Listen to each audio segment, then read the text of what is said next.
Hi hello ನಮಸ್ಕಾರ. ನೀವು ನೋಡ್ತಾ ಇದ್ದೀರಾ ನ್ಯಾಷನಲ್ ಟಿವಿ. ನಾನು ಸ್ವಾತಿ ಸಾಲಿಯನ್. ಮತ್ತೆ ಅಂತಾರಾಷ್ಟ್ರೀಯ ಮಟ್ಟದಲ್ಲಿ ರಶ್ಮಿಕಾ ಅವರ ಹೆಸರು ಕೇಳಿ ಬರ್ತಾ ಇರುವಂಥದ್ದು. ಇತ್ತೀಚೆಗೆ ಮದುವೆ ಆಗಿ ತಮ್ಮ ಮದುವೆ ಲೈಫನ್ನು ತುಂಬ ಸಖತ್ತಾಗಿ ಎಂಜಾಯ್ ಮಾಡ್ತಿರುವ ರಶ್ಮಿಕಾ ಅವರು ಬ್ಯಾಕ್ ಟು ಬ್ಯಾಕ್ ಒಂದು ಪ್ರಶಸ್ತಿಯನ್ನು ಗಿಟ್ಟಿಸ್ಕೊಳ್ಳೋದ್ರಲ್ಲೂ ಕೂಡ ಬ್ಯುಸಿ ಆಗಿದ್ದಾರೆ. ಬ್ಯಾಕ್ ಟು ಬ್ಯಾಕ್ ಅವರ ಸಾಧನೆಗಳು ಕೂಡ ನಮಗೆ ಎದ್ದು ಕಾಣ್ತಾ ಇದೆ. ಸೊ ಹಾಗಾಗಿ ಅವರ ಈ ಸಾಧನೆಗಳಿಗೆ ಅಂತಾರಾಷ್ಟ್ರೀಯ ಮಟ್ಟದಲ್ಲೂ ಈಗ ಹೆಸರನ್ನು ಕಾಣ್ತಿರುವಂಥದ್ದು. ಮೊದಲೆಲ್ಲ ನ್ಯಾಷನಲ್ ಕ್ರಶ್ ಅಂತ ಹೇಳ್ತಾ ಇದ್ರು, ಈಗ ನ್ಯಾಷನಲ್ ಕ್ರಶ್ಗಿಂತಲೂ ಕೂಡ ಅಷ್ಟೇ ಅಂತಾರಾಷ್ಟ್ರೀಯ ಮಟ್ಟದಲ್ಲೂ ರಶ್ಮಿಕಾ ಅವರ ಹೆಸರು ಕೇಳಿ ಬರ್ತಾ ಇರೋದು. ನಮ್ಮ ಕನ್ನಡದ ಮಣ್ಣಿಂದ ಬೆಳೆದಂತಹ ಈ ಹುಡುಗಿಯ ಹೆಸರು ಅಂತಾರಾಷ್ಟ್ರೀಯ ಮಟ್ಟದಲ್ಲಿ ಕೇಳಿ ಬರ್ತಾ ಇದೆ. ಸೊ ಅವರಿಗೆ ನಮ್ಮ ಮಣ್ಣಿನ ನೆನಪು ಇದೆಯೋ ಇಲ್ವೋ ಅದು ಗೊತ್ತಿಲ್ಲ, ಬಟ್ ಇಲ್ಲಿಂದ ಹೋದಂತಹ ಆ ಒಂದು ಪರ್ಸನಾಲಿಟಿ ಆಗಿರ್ಬೋದು, ಆ ಒಂದು ವ್ಯಕ್ತಿತ್ವಕ್ಕೆ ನಮ್ಗೆಲ್ಲರಿಗೂ ಒಂದು ಹೆಮ್ಮೆ ಅಂತಾನೆ ಹೇಳ್ಬೋದು. ಆದರೂ ಕೂಡ ರಶ್ಮಿಕಾ ಅವರ ಈ ಹೆಸರು ಅಂತಾರಾಷ್ಟ್ರೀಯ ಮಟ್ಟದಲ್ಲಿ ಕೇಳಿ ಬರ್ತಾ ಇರೋದು ಯಾಕೆ ಅಂತ ನೋಡಿದ್ರೆ, ಅದರಲ್ಲೂ ಜಪಾನ್ನಲ್ಲಿ ಮುಂದೆ ನಡೆಯುವಂತಹ ಒಂದು ಪ್ರಶಸ್ತಿ ಇವೆಂಟಿಗೆ ರಶ್ಮಿಕಾ ಅವರು ಭಾಗಿಯಾಗಿರುವಂಥದ್ದು. ಸೊ ಈ ಪ್ರಶಸ್ತಿ ಯಾಕೆ ಕೊಡ್ತಾ ಇದ್ದಾರೆ ಅಂತ ನೋಡೋದಾದ್ರೆ, ರಶ್ಮಿಕಾ ಅವರಿಗೆ ಸಾಮಾನ್ಯವಾಗಿ ನೀವೆಲ್ಲ ಗೊತ್ತಿರೋ ಹಾಗೆ ಅವರಿಗೆ ಆ್ಯನಿಮೆಗಳಲ್ಲಿ ಜಾಸ್ತಿ ಇಂಟ್ರೆಸ್ಟ್.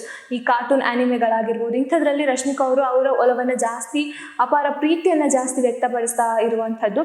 ಸಾಕಷ್ಟು ನಾವು ಟ್ರೋಲ್ ವಿಡಿಯೋಗಳಲ್ಲಿ ನೋಡಿರ್ತೀವಿ. ರಶ್ಮಿಕಾ ಅವರಿಗೆ ಒಂದೊಂದು ಆ್ಯನಿಮೆಗಳ ಹೆಸರು ಕೂಡ ಚಟಪಟ ಅಂತ ಬಾಯಲ್ಲಿ ಬರುತ್ತೆ. ಸೊ ಹಾಗಾಗಿ ಅವರಿಗೆ ಆ್ಯನಿಮೆಯಲ್ಲಿ ಎಷ್ಟೆಲ್ಲ ಆಸಕ್ತಿ ಇದೆ, ಎಷ್ಟು ಹುಮ್ಮಸ್ಸಿದೆ ಅನ್ನೋದನ್ನು ನಾವು ಕೂಡ ನೋಡಿದ್ದೀವಿ. ಸೊ ಅಂಥದ್ರಲ್ಲೇ ಜಪಾನ್ನಲ್ಲಿ ನಡೆಯುವಂತಹ ಕ್ರಂಚರೋಲ್ ಆ್ಯನಿಮೆ ಅನ್ನೋ ಪ್ರಶಸ್ತಿಗೆ ರಶ್ಮಿಕಾ ಅವರು ಭಾಜನರಾಗಿರುವಂಥದ್ದು. ಸೊ ಈ ಹಿಂದೆ 2024ರಲ್ಲಿ ಕೂಡ ಇದು ನಡೆದಿರುವಂಥದ್ದು. ಹಾಗಾಗಿ ಅಲ್ಲಿ ಅವತ್ತು ಕೂಡ ಭಾರತದ ಪ್ರಥಮ ಒಂದು ಸೆಲೆಬ್ರಿಟಿ ಆಗಿರ್ಬೋದು, ಅಂದರೆ ನಮ್ಮ ಭಾರತೀಯ ಸೆಲೆಬ್ರಿಟಿಗಳಲ್ಲಿ ಪ್ರಥಮ ರಶ್ಮಿಕಾ ಮಂದಣ್ಣ ಅವರೇ ಹೋಗಿ ಅಲ್ಲಿ ಖುದ್ದಾಗಿ ಹೋಗಿರುವಂಥದ್ದು. ಸೊ ಹಾಗಾಗಿ ಮತ್ತೆ ಅದೇ ನಮ್ಮ ಭಾರತೀಯ ಒಂದು ರಶ್ಮಿಕಾ ಮಂದಣ್ಣ ಅವರಿಗೆ ಮತ್ತೆ ಅಲ್ಲಿ ಆಹ್ವಾನ ಸಿಕ್ಕಿದೆ. ಸೊ ಹಾಗಾಗಿ ಈ ಪ್ರಶಸ್ತಿಗೆ ಅವರು ಭಾಜನರಾಗಿರುವಂಥದ್ದು. ಇದಕ್ಕಿಂತ ಮುಂಚಿತವಾಗಿ ಗದ್ದರ್ ಪ್ರಶಸ್ತಿ, ಅವರ ಏನು ಗರ್ಲ್ ಫ್ರೆಂಡ್ ಸಿನಿಮಾ ಇದೆ, ಸೊ ಇದಕ್ಕೆ ಗದ್ದರ್ ಪ್ರಶಸ್ತಿ ಕೂಡ ಲಭಿಸಿದೆ.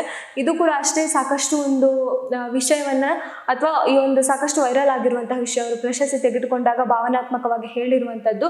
ಸೊ ಅವರ ಪಾಸ್ಟ್ ಲೈಫ್ ಬಗ್ಗೆ ಇಲ್ಲಿ ಹೇಳಿರುವಂಥದ್ದು. ಸೊ ಹಾಗಾಗಿ ರಶ್ಮಿಕಾ ಮಂದಣ್ಣ ಅವರು ಮೇ 31ರಂದು ಜಪಾನ್ನಲ್ಲಿ ನಡೆಯುವಂತಹ ಈ ಒಂದು ಪ್ರಶಸ್ತಿ ಪ್ರದಾನ ಕಾರ್ಯಕ್ರಮದಲ್ಲಿ ಭಾಗಿಯಾಗ್ತಾರೆ. ಸೊ ಅಂಥದ್ರಲ್ಲಿ ಅವರ ಮದುವೆ ಆದಮೇಲೆ ಅವರ ಲಕ್ ಚೇಂಜ್ ಆಯ್ತಾ ಅನ್ನೋ ಕೆಲವೊಂದು ಕಮೆಂಟ್ಸ್ಗಳನ್ನು ನಾವು ನೋಡಿರ್ತೀವಿ.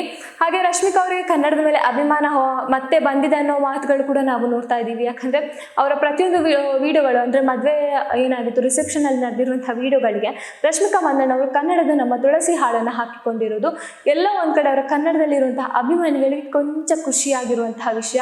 ಇನ್ನೂ ಏನಪ್ಪ ಅಂದರೆ ಅವರ ಕನ್ನಡದ ಮೇಲೆ ಪ್ರೀತಿ ಯಾಕೆ ಇದೆ ಅಂತ ನೋಡೋದಾದರೆ, ಸಿಂಪಲ್ ಸುನಿ ಅವರ ನಿರ್ಮಾಣದಲ್ಲಿ ಮೂಡಿ ಬಂದಿರುವಂತಹ ಮೋಡ ಕವಿದ ವಾತಾವರಣ ಸಿನಿಮಾಕ್ಕೆ ಶುಭ ಹಾರೈಕೆಯನ್ನು ಕೂಡ ಹೇಳಿದ್ದಾರೆ. ಸೊ ಹಾಗೆ ಕನ್ನಡದ ನಂಟನ್ನೇ ಬಿಟ್ಟು ಹೋಗಿದ್ದಾರೆ ಅನ್ನೋ ಒಂದು ವಿಷಯದಲ್ಲಿ ಇದ್ದಂತಹ ರಶ್ಮಿಕಾ ಮಂದಣ್ಣವರು ಮತ್ತೆ ಇಲ್ಲ, ನಾನು ಕನ್ನಡದ ಮೇಲೆ ನನಗೆ ಪ್ರೀತಿ ಇದೆ, ಕನ್ನಡದ ಜನರನ್ನು ನಾನು ಪ್ರೀತಿಸ್ತೀನಿ ಅನ್ನೋ ಒಂದು ಕೆಲವೊಂದು ಸಂದೇಶಗಳನ್ನು ಅಲ್ಲಿ ಕೊಡ್ತಾ ಇರುವಂಥದ್ದು.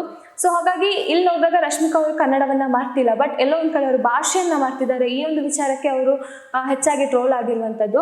ಬಟ್ ಏನೇ ಆಗಲಿ, ಅವರ ಒಂದು ನಟನೆಯಿಂದ ಇಂತಹ ಒಂದು ಒಳ್ಳೆಯ ಪ್ರಶಸ್ತಿಗಳನ್ನು ಕೂಡ ಗಿಟ್ಟಿಸ್ಕೊಳ್ತಾ ಇದ್ದಾರೆ. ಗದ್ದರ್ ಪ್ರಶಸ್ತಿ ಆಗಿರ್ಬೋದು, ಇದು ಸಾಮಾನ್ಯವಾದ ಪ್ರಶಸ್ತಿ ಕೂಡ ಅಲ್ಲ, ಒಂದು ನಟನೆಗೆ ಸಿಗುವಂತಹ ಪ್ರಶಸ್ತಿ.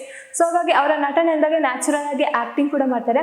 ಕೆಲವೊಂದು ಸನ್ನಿವೇಶದಲ್ಲಿ ಅವರು ಓವರ್ ಆ್ಯಕ್ಟಿಂಗ್ ಮಾಡಿದ್ರು ಕೂಡ ಅದು ಜನಗಳಿಗೆ ಅದೆಲ್ಲೋ ಒಂದು ಕಡೆ ಇಷ್ಟ ಆಗ್ತಿರುವಂಥದ್ದು. ಯಾಕಂದರೆ ಆ ಒಂದು ನಟನೆಯನ್ನು ಜನರು ಕೂಡ ಇಷ್ಟಪಡ್ತಾ ಇದ್ದಾರೆ. ಎಲ್ಲೋ ಒಂದು ಕಡೆ ಸಿಂಪಲ್ ಆಗಿ ಏನೋ ಒಂದು ಆ್ಯಕ್ಟಿಂಗ್ ಮಾಡ್ತಾರೆ ಹೊರತು ಕೆಲವೊಂದು ಓವರ್ ಆ್ಯಕ್ಟಿಂಗ್ ಆಗಿರ್ಬೋದು ಅದು ಜನಗಳಿಗೆ ಸಾಕಷ್ಟು ಇಷ್ಟ ಆಗಿರುವಂಥದ್ದು. ಸೊ ಅಂಥದ್ರಲ್ಲಿ ಈಗ ಮತ್ತೆ ಅಂತಾರಾಷ್ಟ್ರೀಯ ಮಟ್ಟದಲ್ಲಿ ಅವರ ಹೆಸರು ಕೇಳಿ ಬರ್ತಾ ಇದೆ. ಇದು 2ನೇ ಬಾರಿ ಕೂಡ ನಮ್ಮ ಭಾರತೀಯ ಸೆಲೆಬ್ರಿಟಿ ಆಗಿರುವಂತಹ ರಶ್ಮಿಕಾ ಮಂದಣ್ಣ ಅವರು ಆ್ಯನಿಮೆ ಅನ್ನೋ ಒಂದು ಸಿನಿಮಾಗಳ ಮೂಲಕ ಅವರು ಸಾಕಷ್ಟು ಒಂದು ಆ ಒಂದು ವಿಡಿಯೋಗಳಾಗಿರ್ಬೋದು, ಅಂದರೆ ಆ್ಯನಿಮೆಗಳ ವಿಷಯದಲ್ಲಿ ಅವರಿಗೆ ಎಷ್ಟಿರೋ ಹುಮ್ಮಸ್ಸಾಗಿರ್ಬೋದು, ಇದನ್ನೆಲ್ಲ ನೋಡಿದಾಗ ನಮ್ಮ ಭಾರತೀಯ ಸೆಲೆಬ್ರಿಟಿಗಳಲ್ಲಿ 2ನೇ ಬಾರಿಗೆ ಅವರನ್ನು ಜಪಾನ್ಗೆ ಕರೆಸಿಕೊಳ್ಳಿರುವಂತಹ ಒಂದು ಸುದೀರ್ಘ ಏನು ಸಂದರ್ಭ ನಡೀತಾ ಇರುವಂಥದ್ದು. ಸೊ ಹಾಗಾಗಿ ಅಂತಾರಾಷ್ಟ್ರೀಯ ಮಟ್ಟದಲ್ಲೂ ಕೂಡ ಈಗ ರಶ್ಮಿಕಾ ಅವರ ಹೆಸರು ಕೇಳಿ ಬರ್ತಾ ಇರುವಂಥದ್ದು.